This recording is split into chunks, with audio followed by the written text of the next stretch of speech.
నేను ఈ సందర్భంగా మనవి చేస్తున్నాను. ఇది గొప్ప అవకాశం నాకు ఇచ్చారు. ఈ అవకాశంలో ఒకటే చెప్తున్నాను, విప్లవం అనేది గతంలో కత్తులు పట్టుకుంటే విప్లవం, ఆనాడు తెలంగాణలో సాయుధ విప్లవం అన్నారు. అదేవిధంగా ఎన్నో విప్లవాలు చూసాం. కానీ ఈవేళ రాజ్యాంగంలో విప్లవం మన ఓటుని సవ్యంగా మనం వేస్తే విప్లవం అది పార్టీని మార్చేస్తుంది, సిద్ధగతులు లేకుండా చేస్తుంది. అటువంటి పరిస్థితుల్లో మీ ఓటు హక్కుని బ్రహ్మాండంగా అవినీతి పనులకు కాకుండా నీతివంతులకి అయింది గెలిపించండి. ప్రజాస్వామ్యంలో పార్లమెంటరీ డెమోక్రసీలో నేను ఒకటే చెప్తున్నాను, ఫంక్షనల్ ప్రతి మనిషి పార్టిసిపేట్ చేసే ప్రభుత్వం కావాలి, ప్రతి మనిషి ఆలోచన చేసే ప్రభుత్వం కావాలి, ప్రతివాడు నీతిగా ప్రతిగా ప్రభుత్వం కావాలి. ఆ ప్రభుత్వం కోసం చంద్రబాబు నాయుడు నాయకత్వంలో అందరూ కలిసి పనిచేద్దాం అని చెప్పి నేను ఈ సందర్భంగా మనవి చేస్తూ మనం ప్రతిఘటిస్తాం. రేపు గెలుస్తాం, 24లో ప్రభుత్వం స్థాపిస్తాం అని చెప్పి ఘంటాపథంగా తెలియజేసుకుంటూ ఇంత చక్కని అవకాశం ఇచ్చిన ప్రతి ఒక్కరికి ధన్యవాదాలు తెలియజేసుకుంటూ నేను సెలవు తీసుకుంటున్నాను.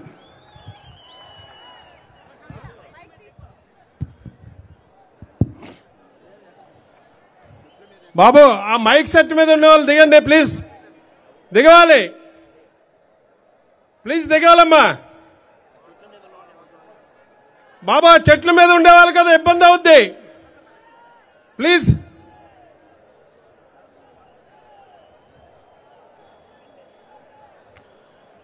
మాజీ శాసనసభ్యులు నరసన్నపేట బగ్గు లక్ష్మణరావు గారిని 2 నిమిషాలు సభను ఉద్దేశించి మాట్లాడవలసిందిగా కోరుతున్నాం.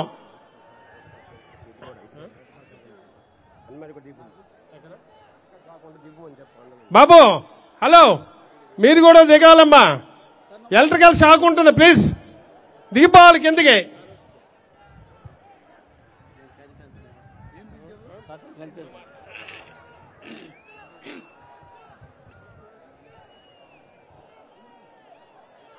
ఎంతో ఉత్సాహం ఉరకలేస్తూ తెలుగుదేశం జనసేన పార్టీ అభ్యర్థుల్ని గెలిపించి ఈ ప్రస్తుత ప్రభుత్వాన్ని కూలదోస్తామని చెప్పి ఎంతో ఉత్సాహంతో ఉరకలు వేస్తూ ఇక్కడికి విచ్చేసిన తెలుగుదేశం అలాగే జనసేన కుటుంబ సభ్యులందరికీ నా హృదయపూర్వక నమస్కారం.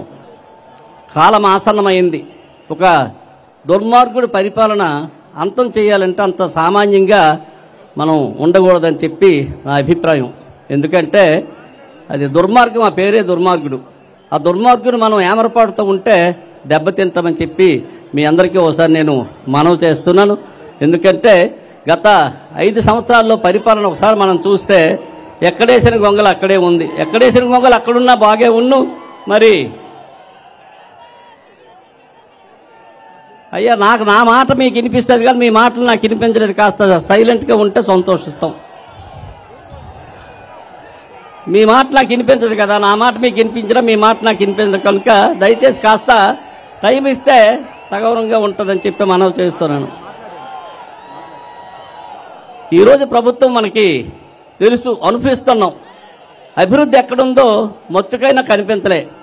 సంక్షేమం అంటే సంక్షేమం పథకాల పేర్లు మార్చాయి కానీ తెలుగుదేశం పార్టీ సంక్షేమాలకు పెట్టిందే మరి అని చెప్పి మనందరం ఒకసారి గుర్తు చేసుకుంటే 83లో రామారావు గారు వచ్చిన తర్వాతే ప్రజానీకానికి సంక్షేమం అంటే ఏంటో తెలిసిందని చెప్పి ఒకసారి మనం జ్ఞాపకం చేసుకోవాల్సిన అవసరం ఉంది.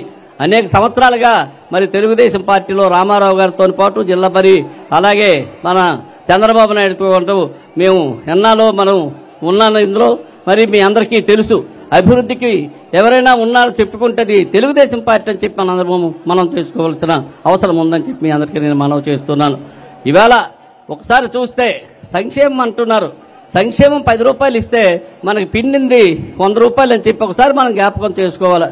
ఇవాళ ఎలక్ట్రిసిటీ బిల్లు అలాగే మరి మద్య నిషేధం చేస్తామంటే ఆ రోజు సోదరీమణులందరూ నా కుటుంబం బాగుపడుతుంది, ఈ నృత్యాడు మద్య నిషేధం చేస్తే ఈ అలవాట్లు తప్పుకొని సుఖంగా ఉంటామని చెప్పి అవేళ అనుకుంటే మరి ఎవరైనా అలవాటు సోదరులుంటే ఆ రోజు 60 రూపాయలకి దొరికింది, ఈ రోజు 200 చేసి మన్ని 3000 పెన్షన్స్ ఇచ్చి 4000 ఒక మనిషి దగ్గర వసూలు చేసిన ప్రభుత్వం దుర్మార్గ ప్రభుత్వం. ఇక్కడ మనందరం ఒకసారి జ్ఞాపకం చేసుకోవాలి. ఇవాళ ఇసుక కార్మికులు ఇల్లు ఇసుకతో కట్టాలంటే ఇల్లు నిర్మాణం చేయాలంటే మెయిన్గా ఇసుక ఒకసారి ఈయన మార్కెట్లో అమ్మితే మరి ఈవేళ ఎంత కష్టం అవుతుందో ఒకసారి మనం ఆలోచించాలి. మేము ఆ రోజుల్లో 8,000 నేను సమితి అధ్యక్షుడిగా ఉండేటప్పుడు రామారావు గారు మొట్టమొదటి పథకం ప్రవేశపెడితే ఆ రోజు సంక్షేమంగా మనం ఇచ్చిన ఇల్లు 8,000కి వచ్చేది. తర్వాత అంచెలంచెలుగా చంద్రబాబు నాయుడు గారు 18,000, 22,000కి పెంచారు. ఈ రోజు చూస్తే 1,50,000 సెంట్రల్ గవర్నమెంట్ ఇచ్చినా మరికో 1,50,000 ఈ స్టేట్ గవర్నమెంట్ ఇస్తుందని మనకి మరి ప్రచారం చేసినప్పటికీ కనీసం 5 లక్షలు ఉంటే ఒక